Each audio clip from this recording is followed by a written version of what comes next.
In this most common chess opening position, it is known that white's knight g5 attacking attempt is indeed very interesting, because if black tries to cover with a pawn, then after the trade, a natural recapture turns out to be a losing blunder due to knight takes f7, known as the Lolli Attack. Now, it's all good. However, one of the greatest players of all times, Bobby Fischer, never played the move knight takes f7 in this position because he found out something stronger. What is that? I'm Grandmaster Igor Smirnov, and let's find out together. The Lolli Attack comes out of these usual opening moves, then white hits the pawn, black covers, and after the trade, this move knight takes d5 is actually wrong. The main move is knight to a5, counter-attacking the bishop. There are other interesting alternatives as well, knight to d4 or even b5, but knight takes d5 still remains to be the most played move by black, and it is wrong. Now, the usual theory says here you gotta drop the f-pawn.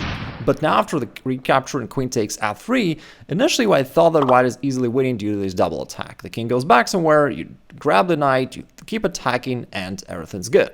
However, if we take this one step back and black is brave enough to play the move king to e6, demonstrating the true leadership where the king is ready to support his own army, and most importantly to guard this knight on d5 so that white cannot just win it for nothing, then the position remains to be quite intense. Because yes, the king is obviously vulnerable, however black is still holding on to his extra piece, and if white tries to make use of this pin and attack the knight once again with his own, there is a move knight to b4 which counters this pawn on c2, so as the king and rook, plus black is ready to play c6 to protect this knight on d5, and the position is far from being easily winning for white.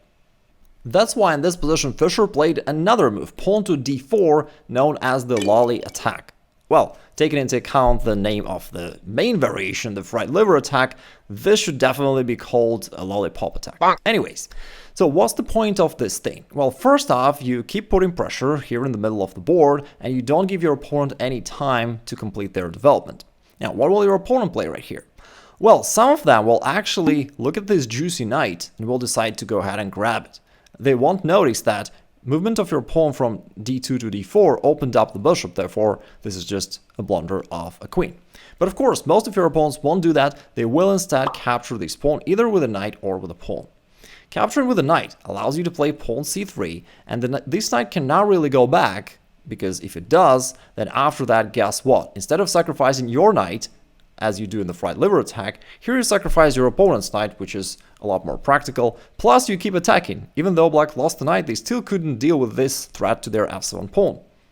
Another really interesting fact about this thing is that for a long time, for decades, the main theory suggested that the Lolli Attack is by far the best move. However, modern Stockfish actually says that these two options are equally good, and somehow Fischer figured it out years ago. But d4 I find to be just easier compared to the Lolli Attack, and so it is more practical. Now after d4, how about your pawn capturing with a pawn?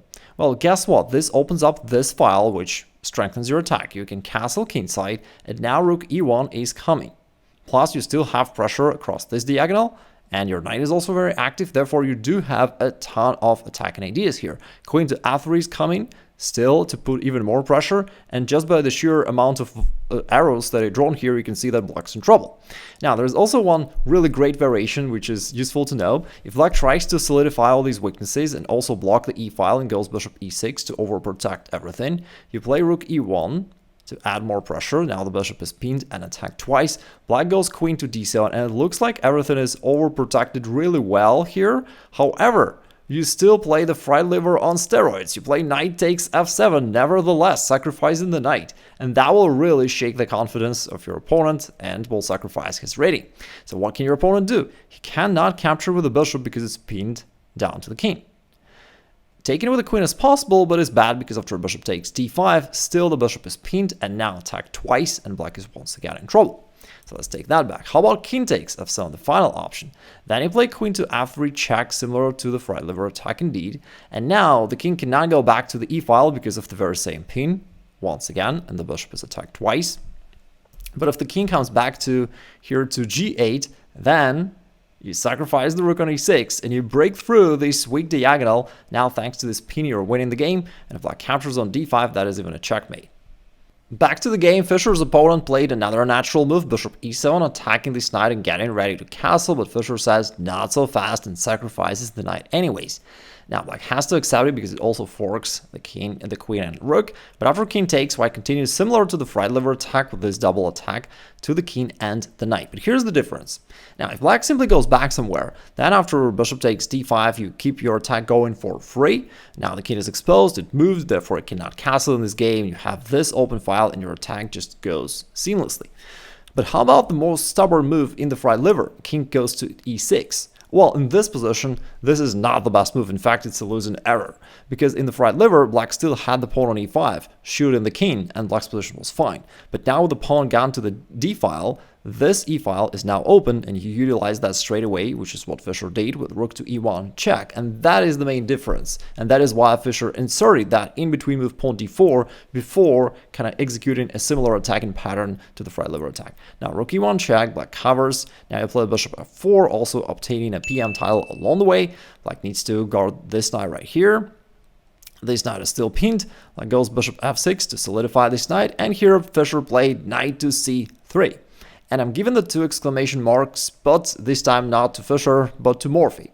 It's actually funny that Fischer rarely gave credit to any chess players. He usually was very skeptical about all of them, but Morphy was a very rare person who Fischer actually admitted to be a genius, and he definitely learned a lot from him. And in this game, we can see that this move was first played by Morphy in his famous games, and indeed, it's a really beautiful idea. White is ready to sacrifice their knight to speed up their development and to keep their attack going with no waste of time. Now, in the game, black did not take this knight and played pawn c6, which might be not such a terrible idea, because in the Morphy's game where black played a more natural move, pawn takes c3, then after the trade on e5, Morphy sacrificed the rook, then brought the other one into play, and now the game is done within a couple of moves. For example, if the king goes back, it's just queen takes d5, checkmate in 1. In the game, black played c6 to protect the knight, but now Fischer nevertheless sacrificed the rook on e5. Here, I'd say 1 exclamation mark goes to Morphy, because it's a very similar idea, but 1 already goes to Fischer, because the situation became new. And after here, black actually retreated the king back to f7. It looks weird at first, but bishop takes e5 is not going to help. After rook to e1, this Pinterest is becoming unbearable for black, and white is winning anyways.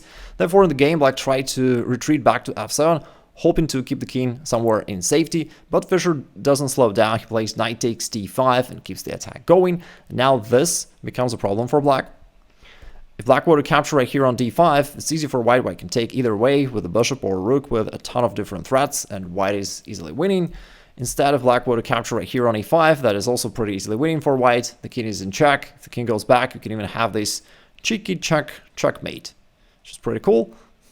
It explains why in the actual game black did not take anything, but instead tried to block the diagonal by going bishop e6, hoping to still put some pressure on the white pieces, but Fischer was determined to sacrifice the rook, which he did with rook takes e6, unblocking the diagonal, and now black is down. Finally, he captured something, but now knight takes f6 exposes this check, and black is once again in big trouble.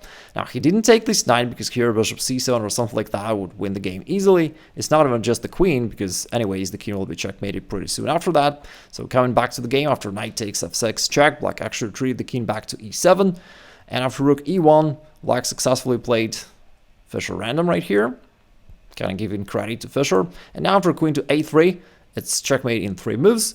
Black resigned here, he can give up the pawn and then queen, but he's checkmated anyways because the king has nowhere to go. By the way, you've got a rare opportunity right here to play better than Fischer. Queen a3 is checkmate in 3 moves, and your task right here is to find a checkmate in 2 moves. And if you can find it, please write it down in comments below. By the way, if you've been playing a lot of Blitz games and watched a lot of chess YouTube videos, but your results are still inconsistent, you have this rating roller coaster, guess what? You're not alone. That's the reality of the majority of the chess players out there. And in order to help you, I've put together a special bundle that contains everything that you need to get yourself to the level of 2000 in chess. So if you're interested, you can click the link below the video in the description, and you'll get this entire blueprint followed by thousands of my students by now that you can follow along just as well to get yourself to the next level in chess. Either way, have a great rest of the day and keep crushing it.